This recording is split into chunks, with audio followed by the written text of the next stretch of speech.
Any questions from last week? If you have any questions, you can write into the chat area. Today, I will be moving to a new topic, which is the arrays and other data structures. Before going to that, we will slightly remember what the conditional expressions were.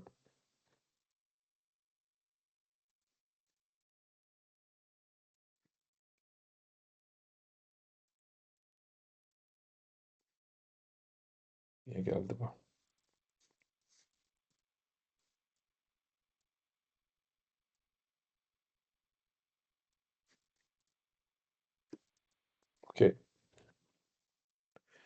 So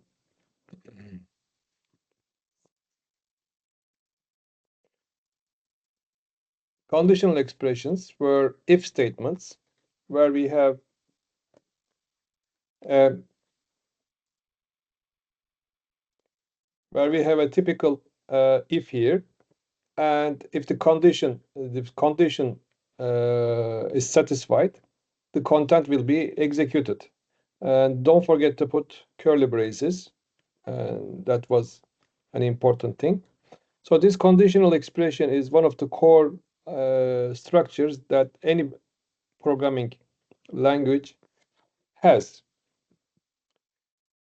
The relatively advanced version is one if statement and then another else statement with curly braces. Curly braces are in C. In other languages, there are other structures you can use. In this case, if the condition is satisfied, this condition is here. If the condition is satisfied, this part is executed. If it is not satisfied, this part is executed. And after the all execution, the rest of the program continues as it was. You can make it more complicated. One condition here with curly braces. Within one condition, do this and ask for another condition. If this condition is satisfied, execute this. Not otherwise, because there is no else. After that thing, continue this one and close it. If this condition doesn't satisfy, go to the else, ask another condition. Then if it doesn't satisfy, execute this one. And in any case, this is important, in any case, execute this one. So else has an if statement, else statement, and this one. So this will be executed anyway, whether this is true or not. So you have to be careful about arranging this, because there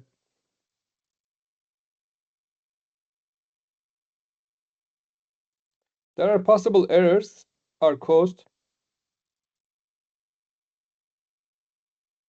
misunderstanding. Due to misunderstanding of the problems, you will make errors and your program will work incorrectly.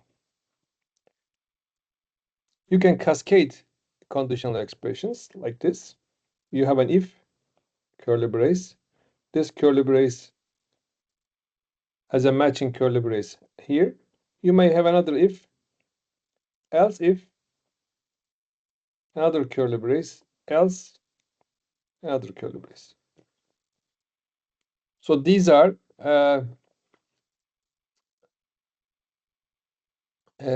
nicely constructed structures that shows us how to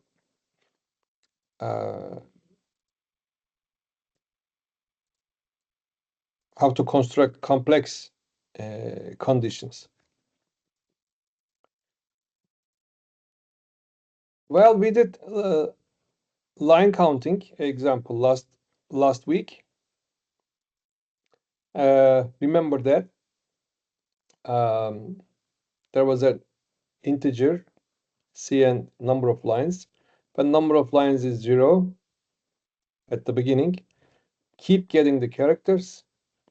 If it is new line, increment the line counter, and at the end, print number of lines. And here it is interesting that curly brace is not presented here in the middle because there is only one line. So one line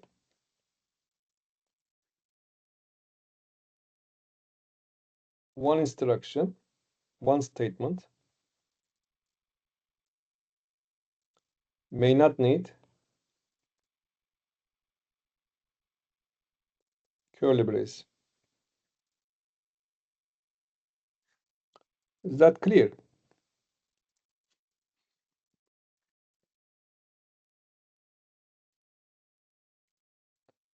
So the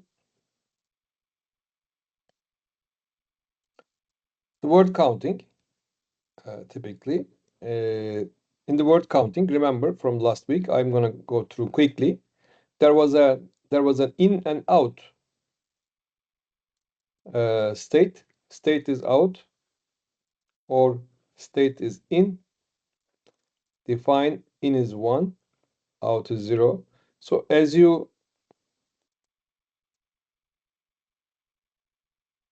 assume that this is the sentence, as you are getting characters one by one, you are either inside or outside of a word. So you keep track of that and count as one word if you get in.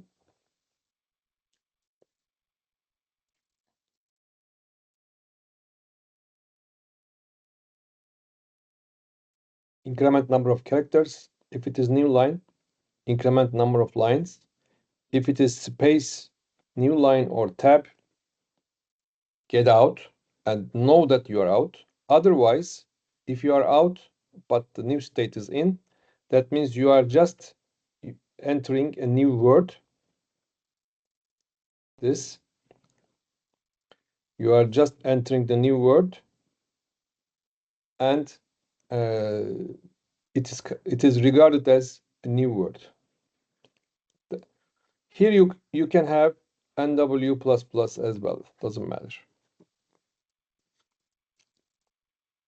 Okay, these are one of the interesting facts about this.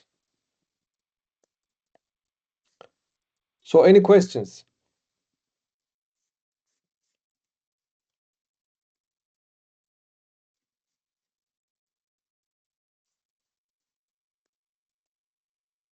Okay, if you don't have any questions, I'll move. Now I'm going to talk about arrays.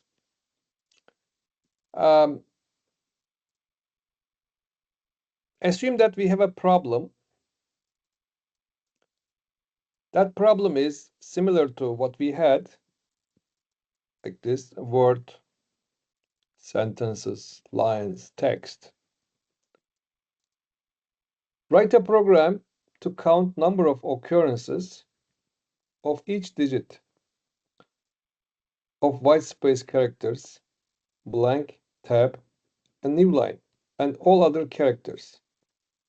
So how many of characters we have in a given text?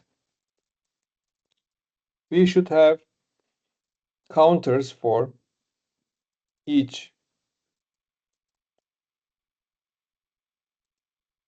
character and count it. One of the ways of doing it is number of A int number of A, number of B, number of C, number of D, number of E, number of F, number of G, number of H. Well, dot dot dot doesn't work in exams and also in programs. So this is not doable because you have 29 plus 3 of them in Turkish. So it doesn't work. So how am I going to do it? I can use one-dimensional array. So I can use array.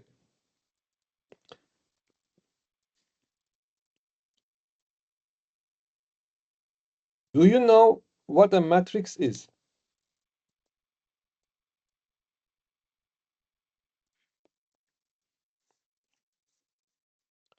You can write, let me make an poll.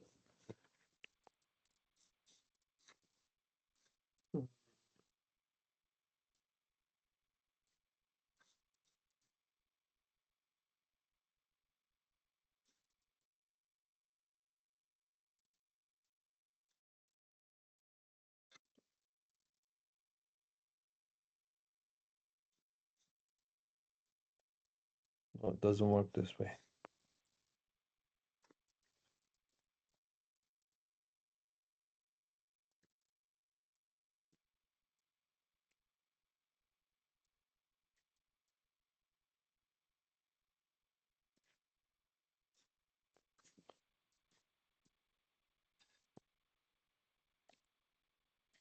Do you know what a matrix is?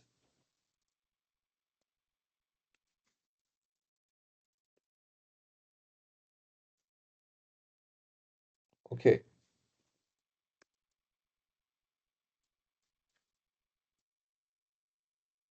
There was a poll. All right. Let me briefly explain.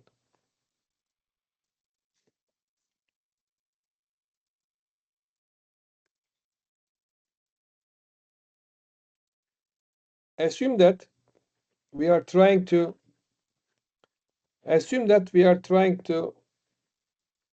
record who likes who in a class. We have Ali.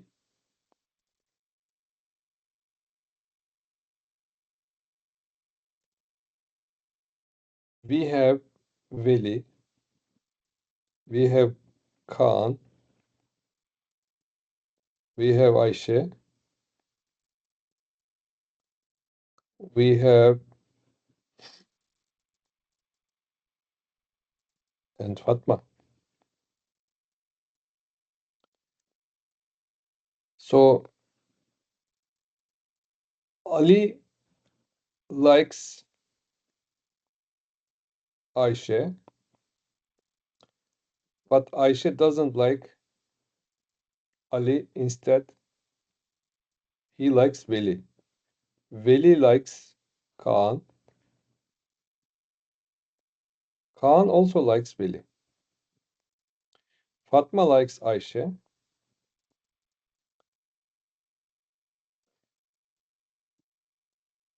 Ali also likes Kaan.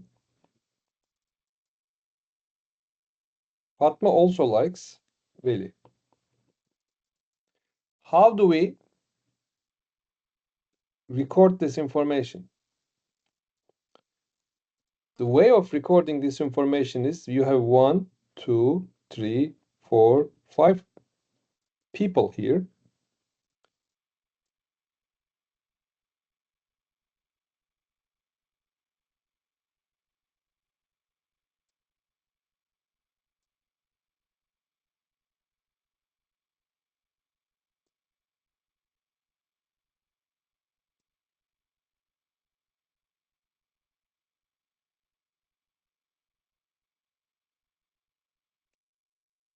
Ali, Veli, Kaan. So who likes to assume that this is all for all the class? Ayşe, Fatma, Ali, Veli, Kaan, Ayşe, Fatma. So Ali likes himself.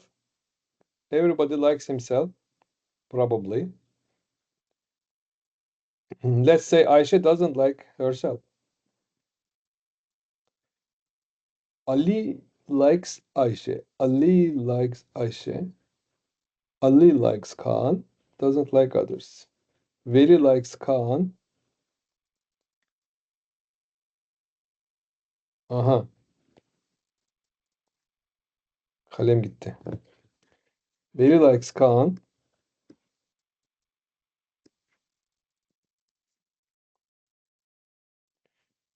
Ayşe, no, Kaan likes Veli.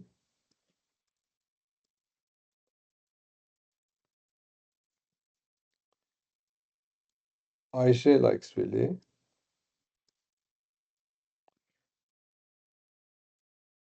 There are many people who likes Veli, I think.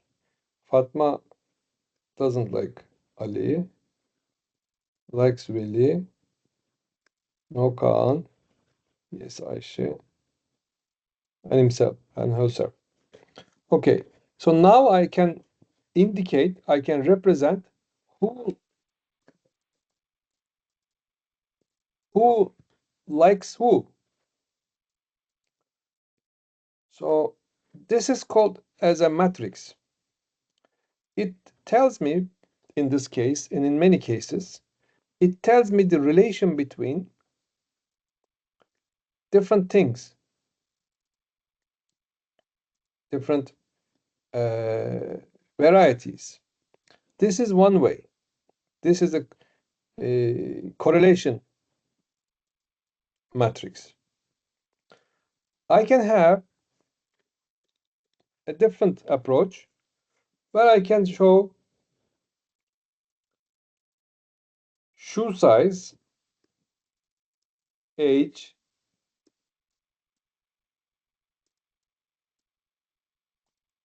okay, birth date, GPA,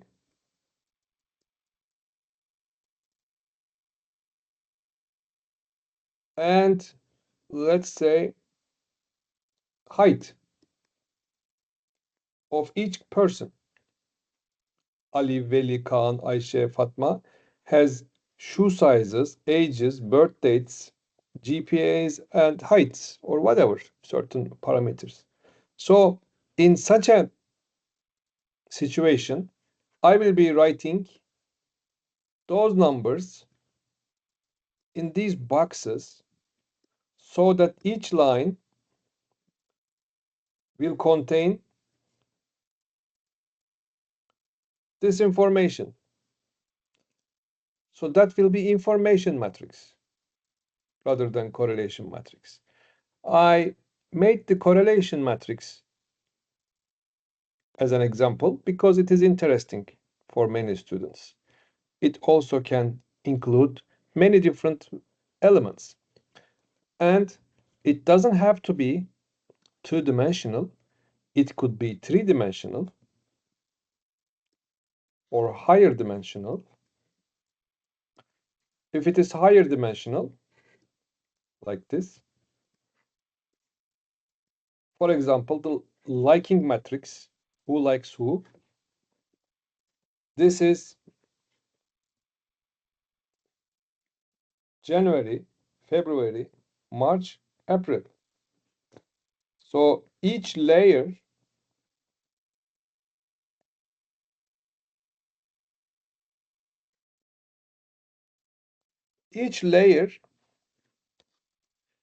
contains, the first layer is January, the next layer is February, the next layer behind March, next layer is April. So who likes who in time, for example. That's one dimension. Or who likes who in different cities. You may like Ayşe in here in one classroom, but not in the other classroom because of certain reasons. So these kind of structured information needs to be stored somehow. And these data structures in mathematics as well, are called as matrices. Matrices, the plural saying is the matrices, not matrices. So let me open the chat. Did you get some information about it now?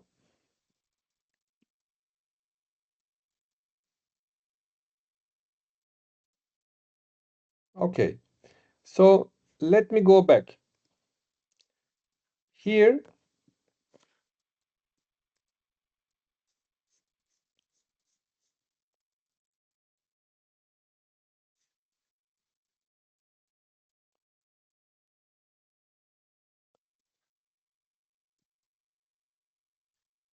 we will have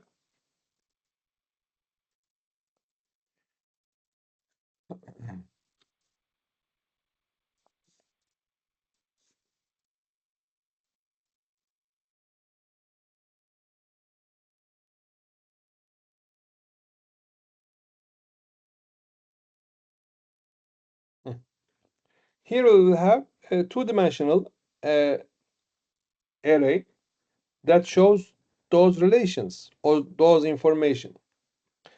And we call them arrays, even if it is single dimension or multiple dimensional. Each cell is named as array 0, 0, 0, 1, 0, 2, and for example, 2, 1, and so on. This 2 means third row, 1 means first column. And don't forget that we start from 0, 1, 2, 3. 0, 1, 2, 3. Is that clear? So that is how I indicate these elements. So I have the array as a name, such as I can say like,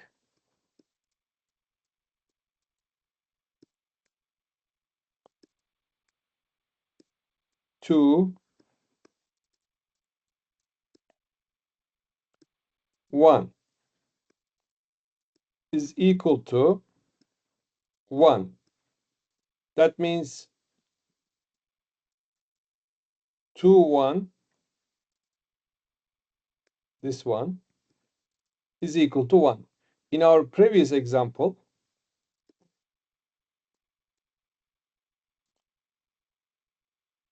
it corresponds to Ayşe likes Veli. So it's basically like matrix 2 and 1 is equal to 1. That's how I indicate that information. So in memory, we don't have square spaces. Even if we have multiple dimensional arrays, they are put in memory one after another. First row, then second row, then third row.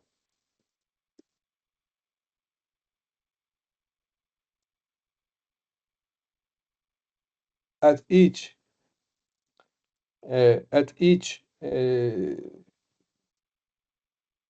row, I have A, B, C, D, E, F, G, H, I, J, K, L.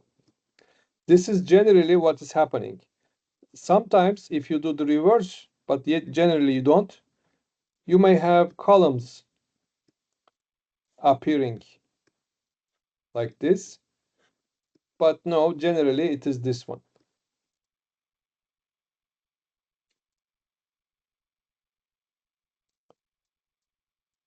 You may have three-dimensional, as I said, the matrices, four-dimensional, fifth-dimensional, depending on what kind of data you have. You can have multiple dimensional data, and each dimension is first straightened like this, and then put one after another. First, the big dimension,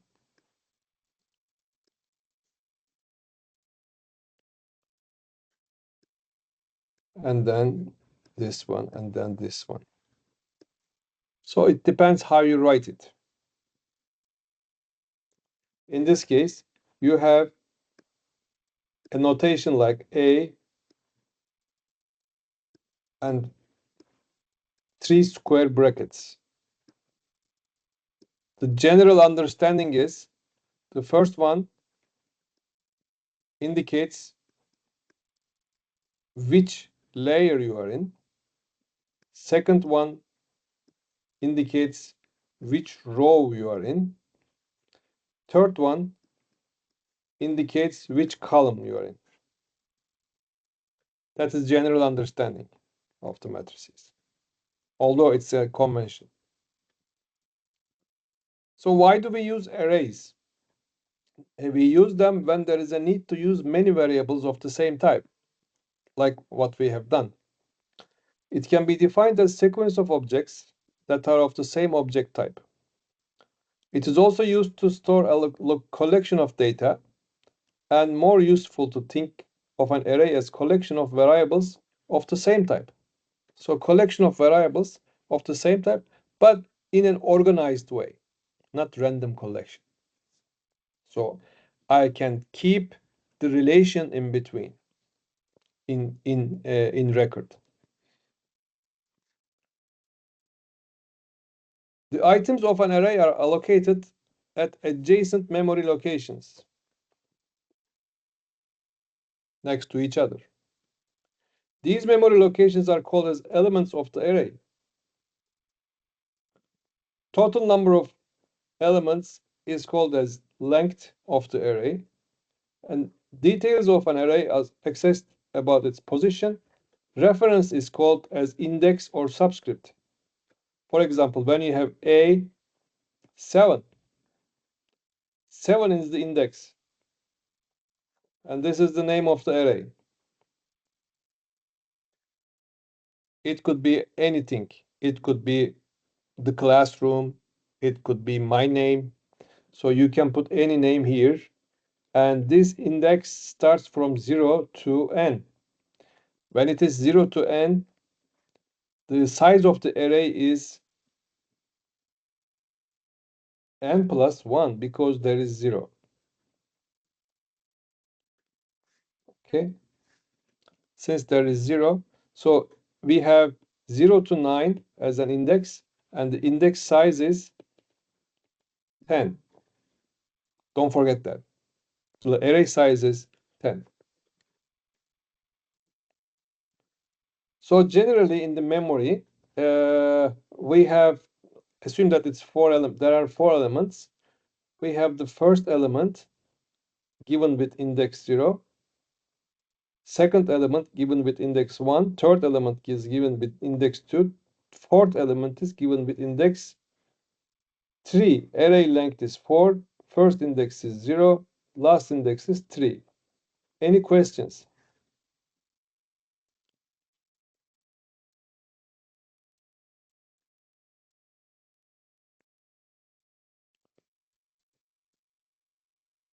Okay. So in different languages, we have different ways of declaring the array. In Python, we have the word array, give the array name and use a function to create the array. In C++, it is declarative language and compiled language. We first say the type and size and elements. You don't have to put elements all the time, but the following syntax also places the elements. So it places 3 elements into the array. So here we have 3 elements. We declare that. We don't declare it here, but it is automatically understood that there are 3 of them. and this is the data type, and this function generates array and assigns that dynamic data structure to the variable named as balance. So balance becomes the array. You can use that array, that variable as an array later in the program. Here too, we have balance as a variable of 3. If you want, you can set it now. If you don't, you can only say int balance 3, and that's it. Initial values are not set. When you do that, after during runtime, this memory space is allocated for those variables of integers.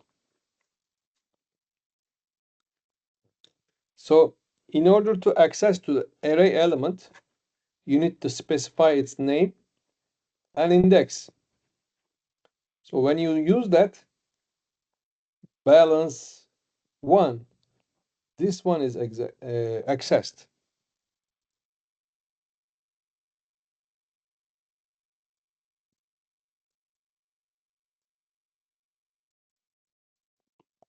It is 200 because we already set it.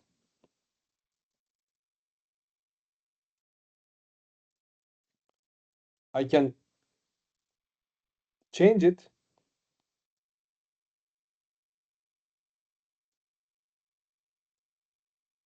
I can change it. Then it is 500.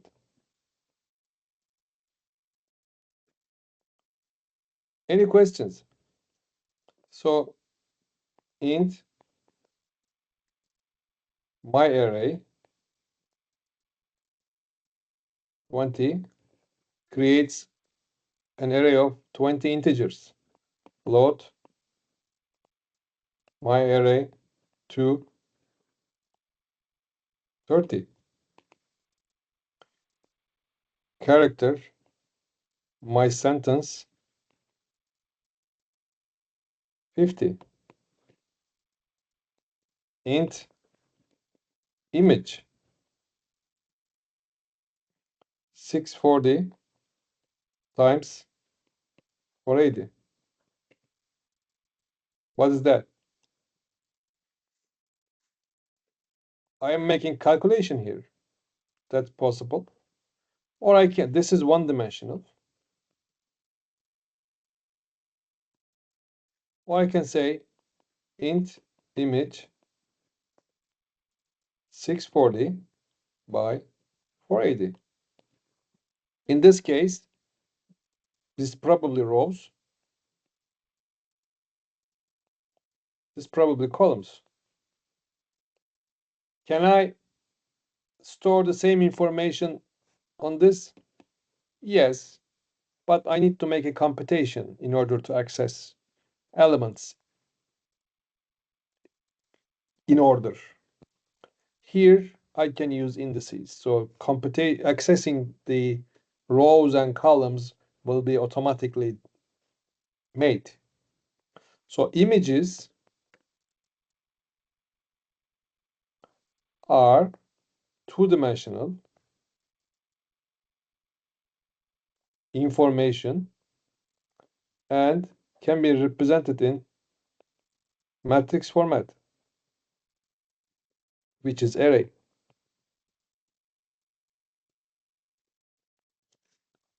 Two-dimensional array. Any questions? If you don't have any questions, I will continue.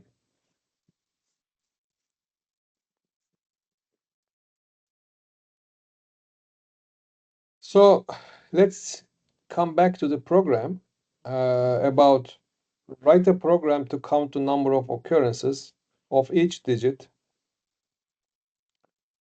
of white space characters, blank tab, and all other characters. So number counter.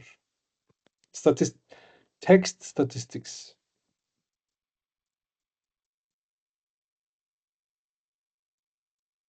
So I will, for example, count how many A's are here.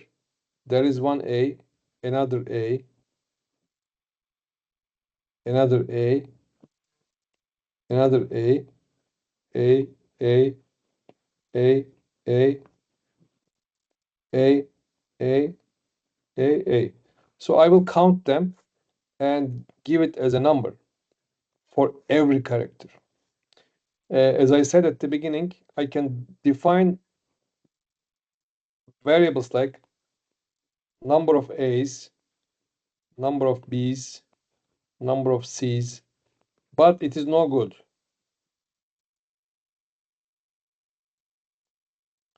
Don't do it. So instead, use an array. How? This is how we do it. Count digits, white space, and others. This is our program. Our main program says number of digits is 10. So each location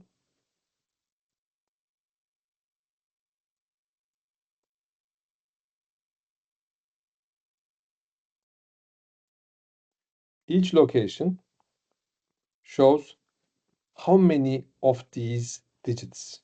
For example, when I have 7 here, this is for 0, 1, 2, 3. When I have 7 here, I will have 7 here.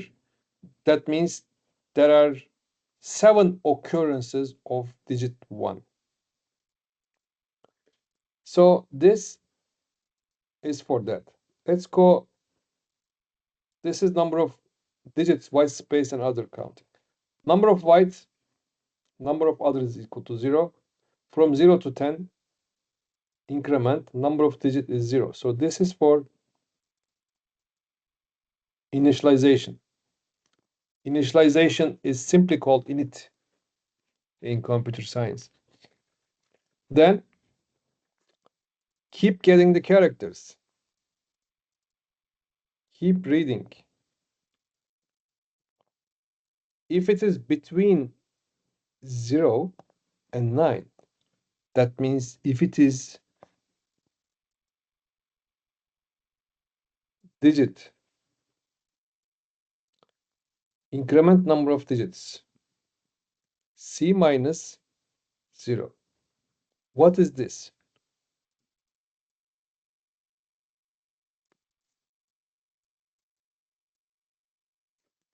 It is interesting, right?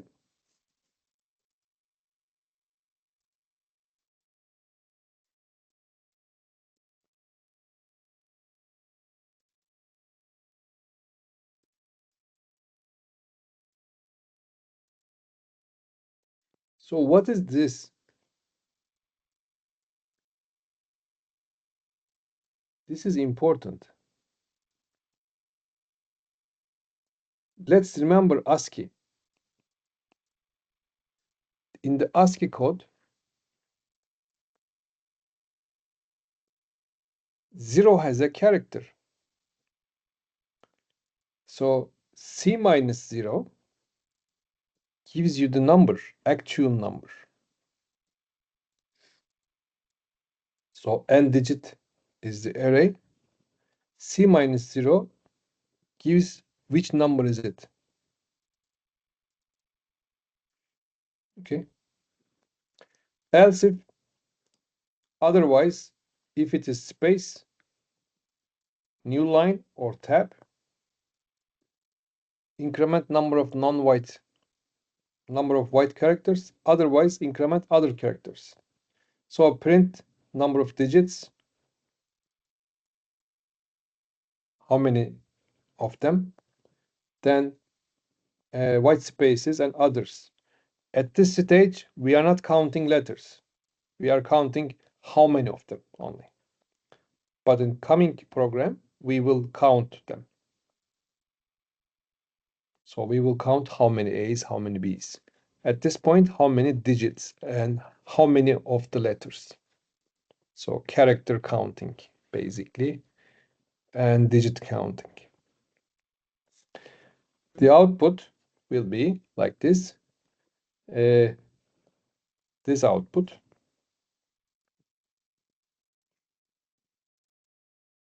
white space this much, other character this much, digits this much, and digits, number of zeros, number of ones, number of two, number of 9, white space, and other characters. So this is the output of the program. The next program may show you, maybe we will give it as a homework. The next program will show you how many digits, how many white spaces, how many characters, A to Z. So letter statistics.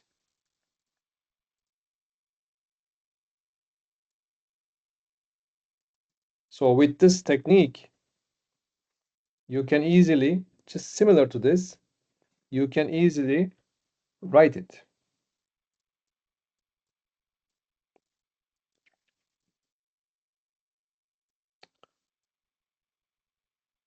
Any questions?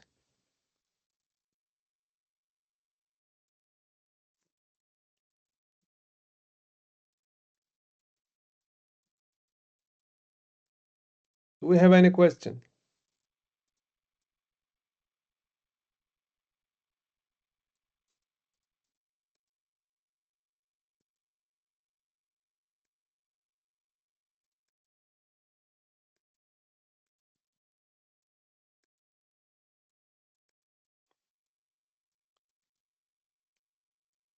Okay, then let's give a break and come back at 11 a.m. Okay.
Okay, I'm back.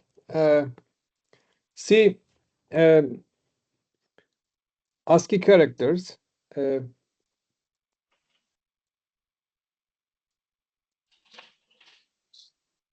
uh, that we subtract C minus 0. C is the character with single quote. So this is 9 as a character, not 9 as an integer. It is character 9. Character 9 has an equivalent ASCII number. That ASCII number is subtracted from the input number. So I will find which location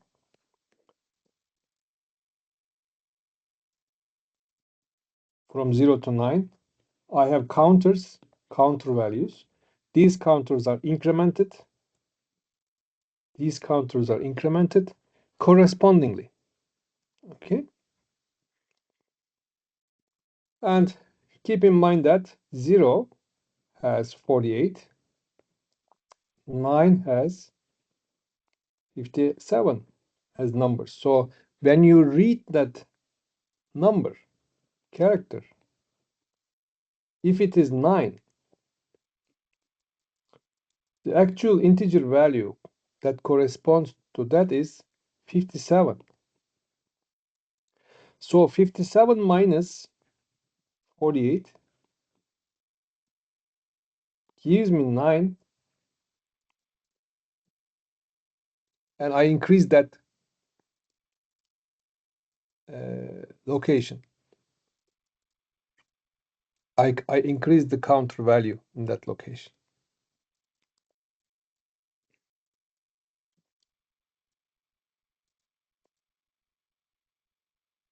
Can I alter the size of an array? No. In C,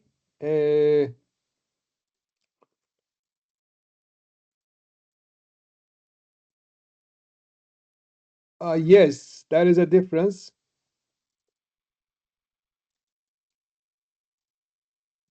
The characters must be in single quotes. With double quotes, it will be regarded mostly as string, which is a combination of arrays, but there will be backslash 0 at the end.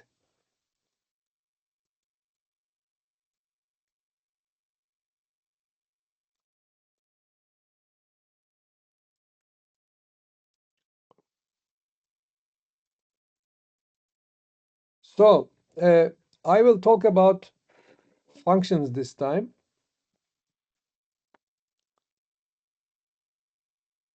Many part of the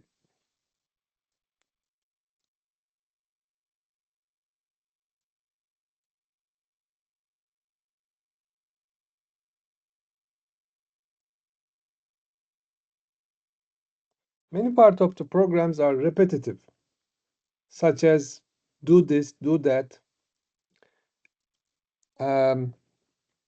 sort, such as print results, such as get the input. So typical algorithm is make T algorithm. Çay yap algoritması. So make T algorithm contains prepare tea, wash the teapot, put the tea inside, boil the water. For example, one part is clean the pot, clean the teapot. So that has some internal steps, but you don't care. It is just, you just say clean the teapot. Internal steps are defined in another context. How to clean a pot. You may use detergent or no detergent depending on how you do it. So there are many things in our life as well which are encapsulated in single word or few words that includes a lot of intrinsic actions, internal actions, but we combine them into one because it gives us abstract thinking capability.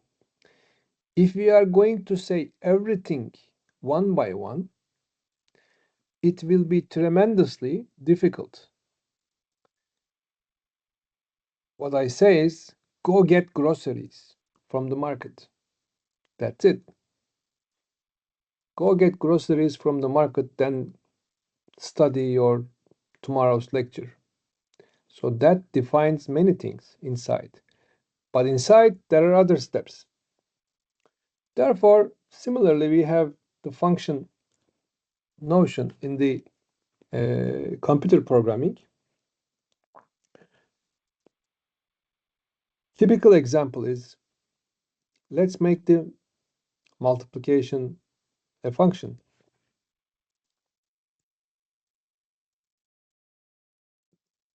This is our main program. Assume that we have make t algorithm. Now it is multiply ij, and it returns one value. Returned value is assigned to this result. We declare the function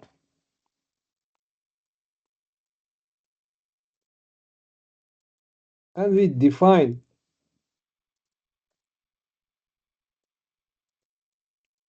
function here and we use here.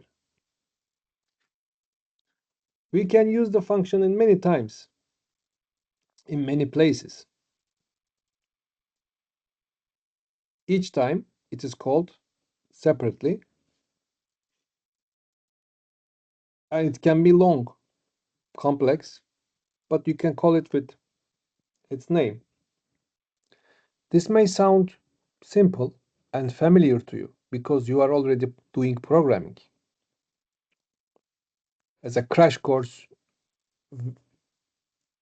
we teach you programming like throwing you uh, from the boat to teach how to swim.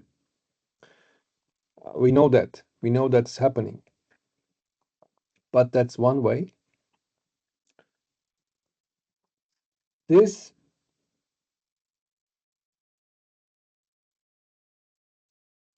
is the use of the function. This is the definition of the function.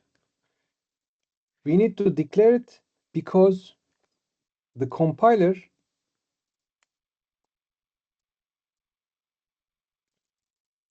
is like a driver.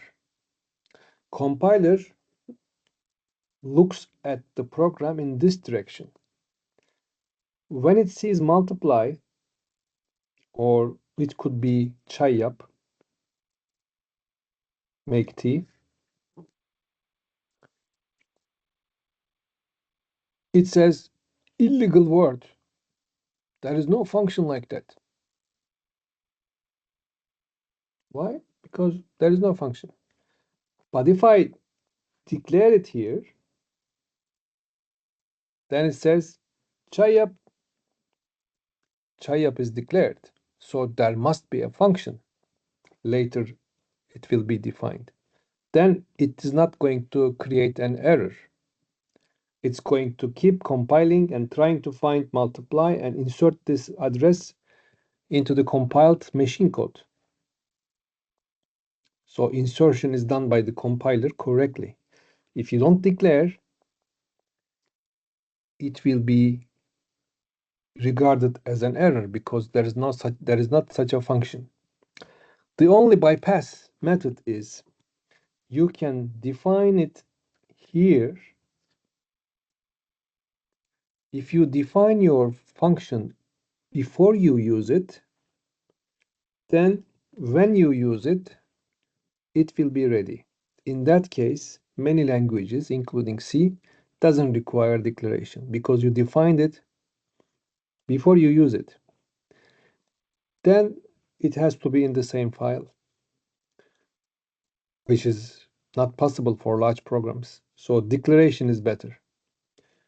But in the older times, programs were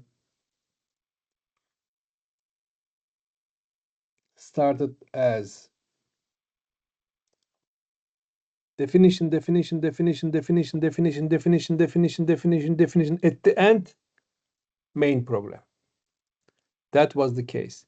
And in today's programs, for example, Python scripts, what we see is definition, definition, definition, definition, definition, then actual program part. Because otherwise, they will not be recognized.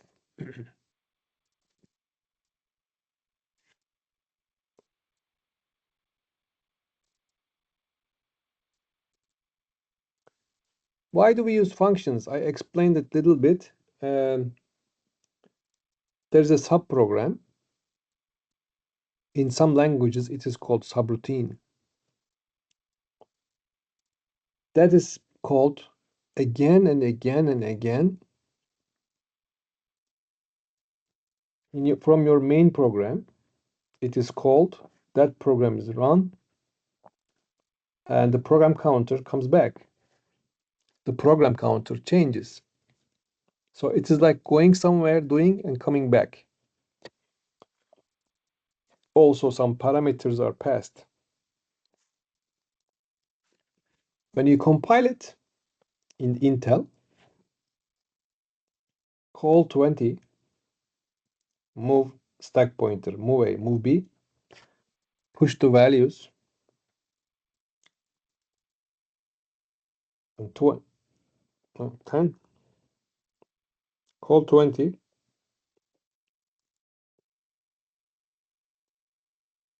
push A, push B, push accumulator, move A, move B, add, out, pop, pop, return. So this is the function. Okay. So another program is started, and once it is finished, a special instruction return is executed, and it comes back to original space. So how does it do it? How does it do it? Program counter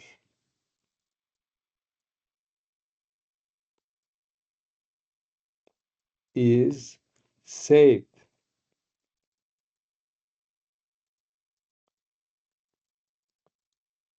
then to stack.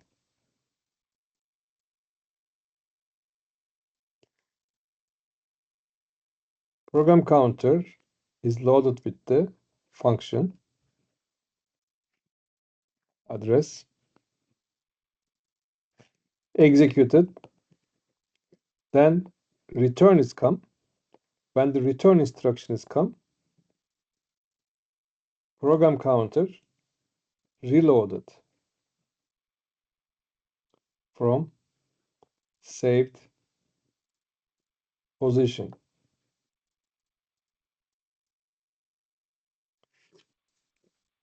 So because you have to remember where you left. So there is a program counter saving mechanism, and there is a stack space, which is one on top of each other. Uh, program counter is saved into stack. Function is executed. If function calls another function, which is possible, that program counter is also saved on top of the old program counter. So program counter is saved. Another function call from the function program counter 2 is saved. Another call program counter 3 is saved. Another call program counter 4 is saved. Return goes back. Return goes back. Return goes back. Return, and main program continues. That's how it is saved in a stack space, stack memory space. Also, these variables,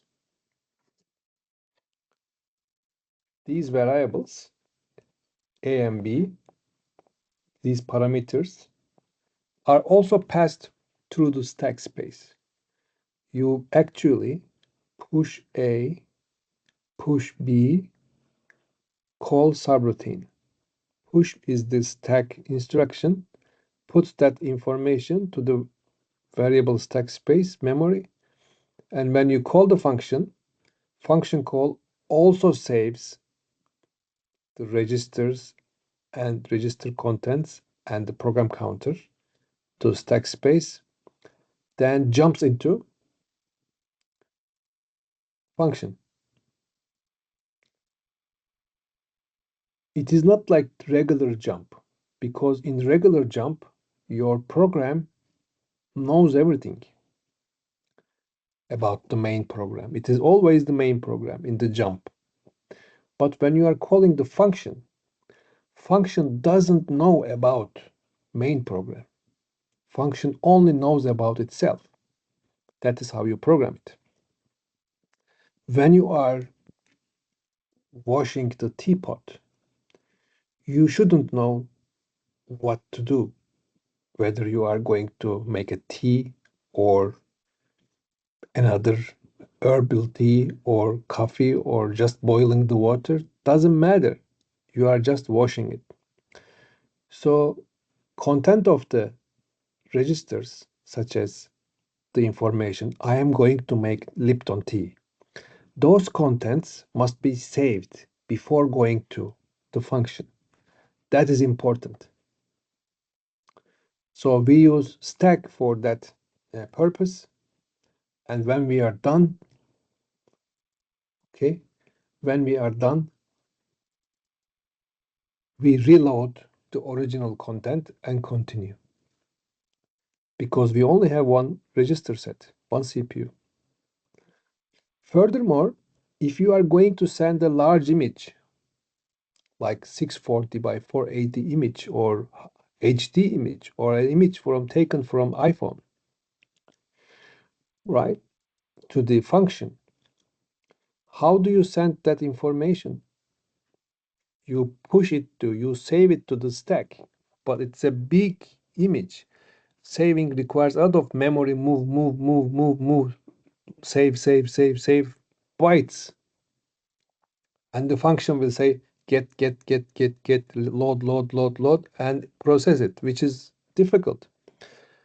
So then if the thing is too big in the memory, instead of reading it and pushing it to function, we tell where it is. We send the location information. We don't say wash this teapot using this detergent, which is heavy. No, we don't give it. We say wash this teapot with the detergent there. So we just say the location of the detergent, which is necessary for the process, rather than giving the detergent. That will bring us to the pointers later, not today, maybe. That will push us to pointers, which is quite important in any languages. Sometimes you don't see it, sometimes you see it. The most explicit one where we see pointers are C language, C and C++ language. You are the master of all those pointers in C programming language. You can do anything you want in the most efficient way. And if you know what you are doing. So therefore, the function provides convenient way to encapsulate some computation, like tea making, which can be used without worrying about its implementation.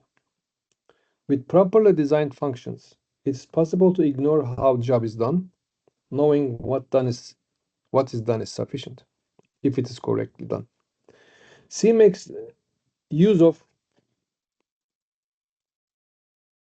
functions easy, convenient, and efficient.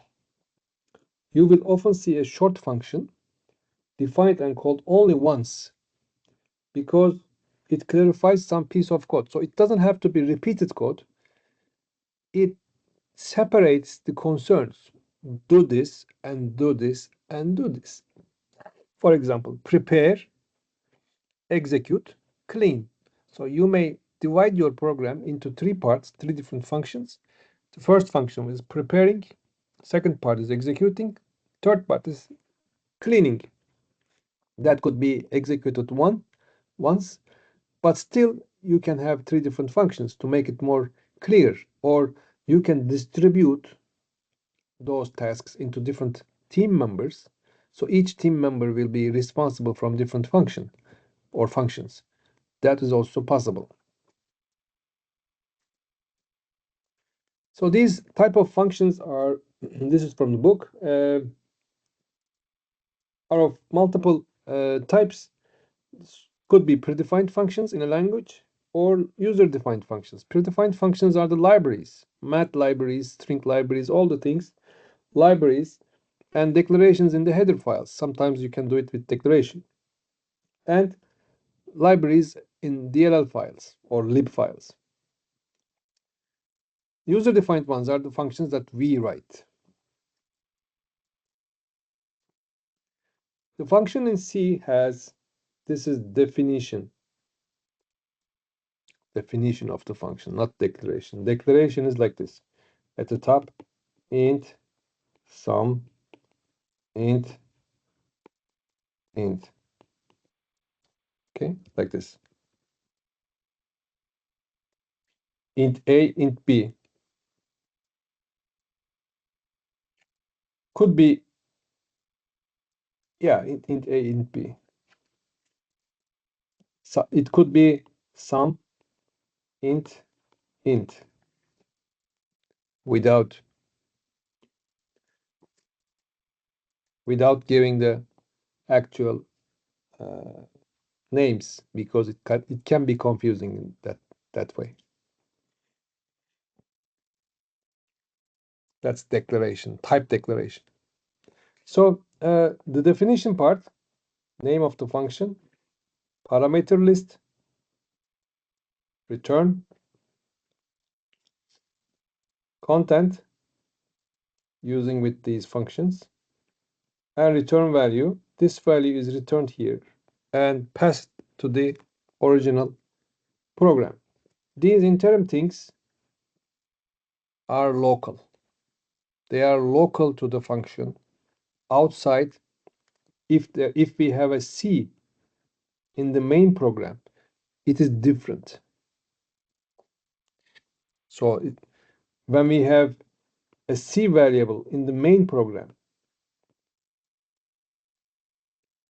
they are not the same.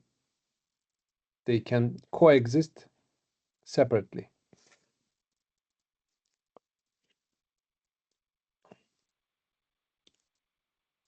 Okay, do you have any questions?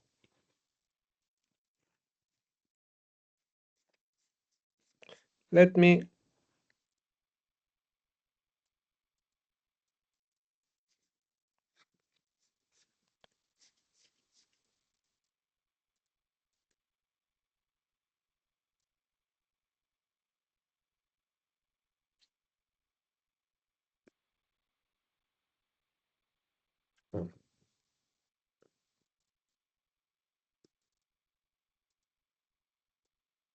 okay, the one function is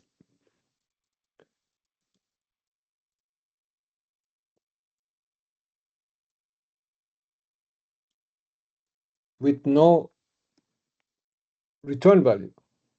Hello function is print some string or some return value. Return the square. Take this value and return the square of it. And how do you call it? Hello as a function. Okay. Result is equal to square 5. Printf %d result. So keep in mind that we don't have declaration here because we defined our functions before the main program. Okay, and output is this.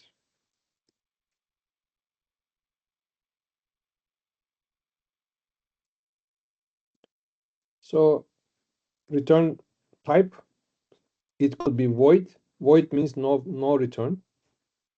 Here we don't return anything, so we have to write void, which means empty.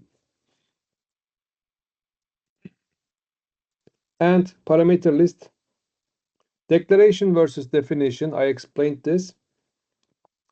When you declare it, int add int a and b with, this is important, semicolon. You can use it anywhere, but if you don't declare it, you have to define it before you use it. Okay, this is the definition with curly braces and its name. Why declaration is needed? This is important. Function is defined after the, if the function is defined after the main function or another function that uses it, a declaration is needed before it's called. This helps the compiler to recognize and function and correct usage. You define it like add function, and main includes add 53. 53 result is assigned to the add result of add 53, and sum is printed. This is output.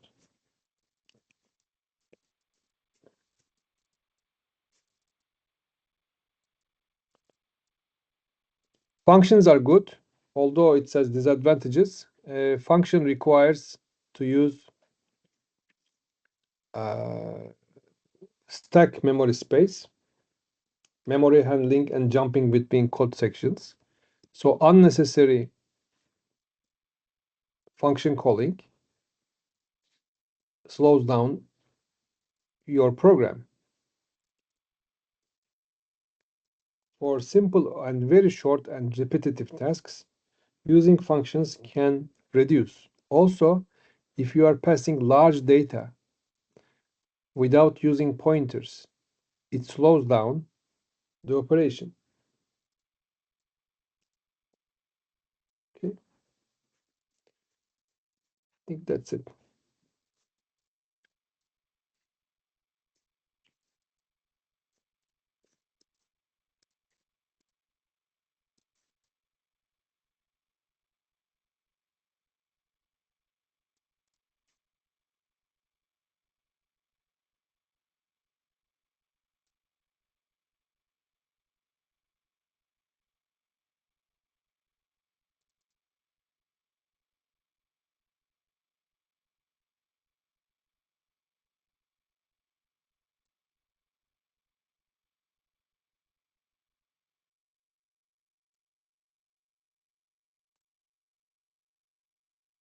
Okay, another thing,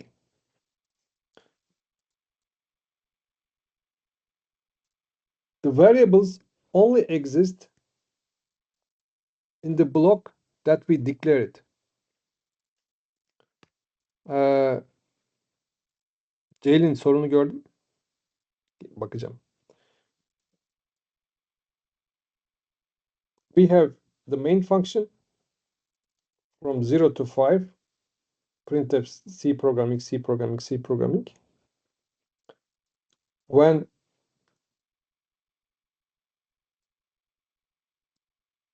I try to use I, it doesn't work because I doesn't exist. Hold on a second.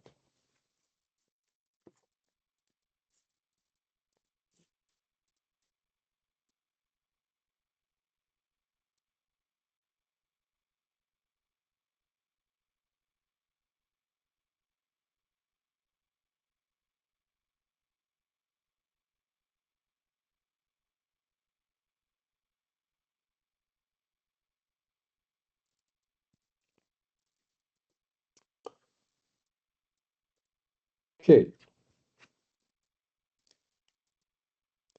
So int n1. In the function, we have n2. So the function doesn't see n1. The main program doesn't see n2. However, when I say int n5, this is dangerous. We don't like it. So this is a global variable. Then this n is both available to function and the main program.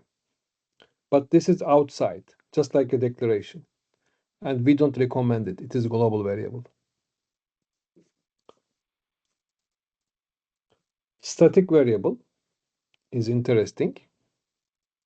In the function, when you say static C1, if you call function, you can use it. If you call the function again, next time, it remembers the previous value. So it keeps the old value. If you don't static the variable, if you don't use the keyword static for a variable, it erases everything when it exits. So it becomes fresh, it disappears. But when you use static for the function, it stays. Next time you call, it remembers. That's sometimes useful. So display, you call it twice, it increases by 5. First, it prints 6. In the next call, it prints 11. Okay. So it increases and remembers it next time you call. I think these are Jalen's. How does the program work when we write sum instead of sum int a sum? Okay, that is declaration, Jalen, not definition. So declaration checks for the numbers.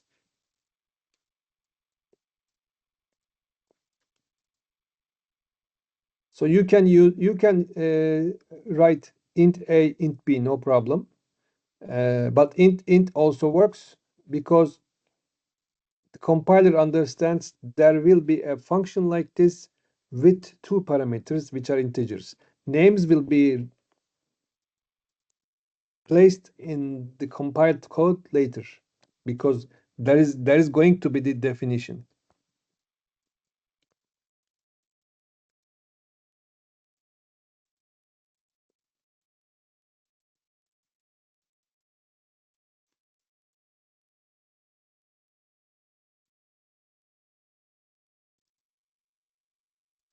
Okay.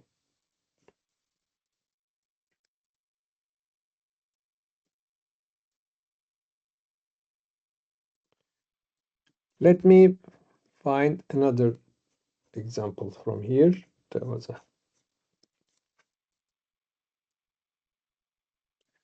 there's a okay. You can use a function from the same function. You can call the function from the same function, such as void recurse. If that's the function definition, you can call itself. So the function can call itself in the main program. You call it once, but it calls itself. So it's like an infinite loop. Somehow you need to have an ending condition. So recursive call, it calls itself continuously. From main program, you call it once, and then it calls itself continuously. So a typical recursive program is sum of natural numbers through using recursion. So summation of numbers from 1 to n. Enter a positive integer. get the number. So the result will be some number. Okay. Sum is the function and printed. So sum is taking a number like this,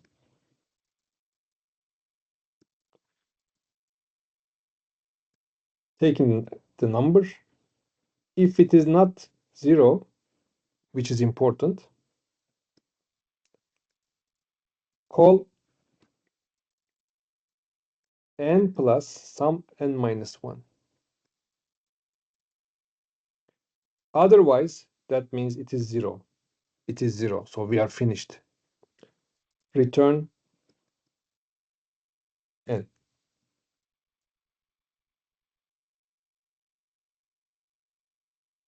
Okay.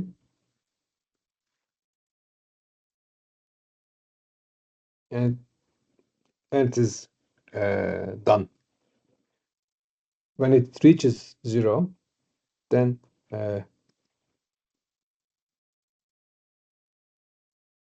this will be returned. This will be returning 1, which is the last number. It could be return 1 too, return 1. So then it finishes. The important thing is you can call itself from the function, and that is what we call recursion, recursive use of the functions. Okay. Yeah, this is the breakdown. Typical example of the recursion is the factorial. How to compute factorials. Let's see.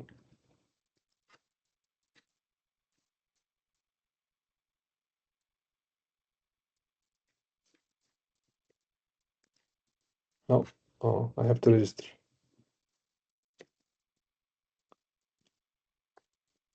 Can write. There is an editor for it.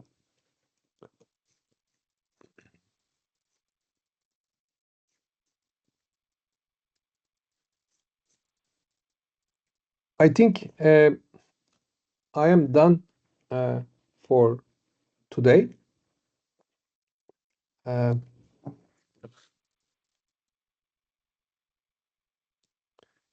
am going to congratulate your Bayram.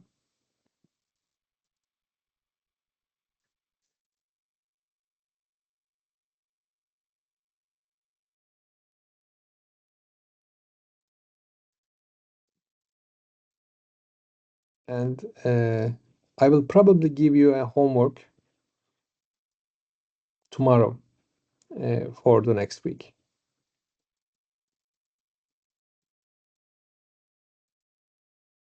So if you have any more questions, I will wait a few more minutes and then stop.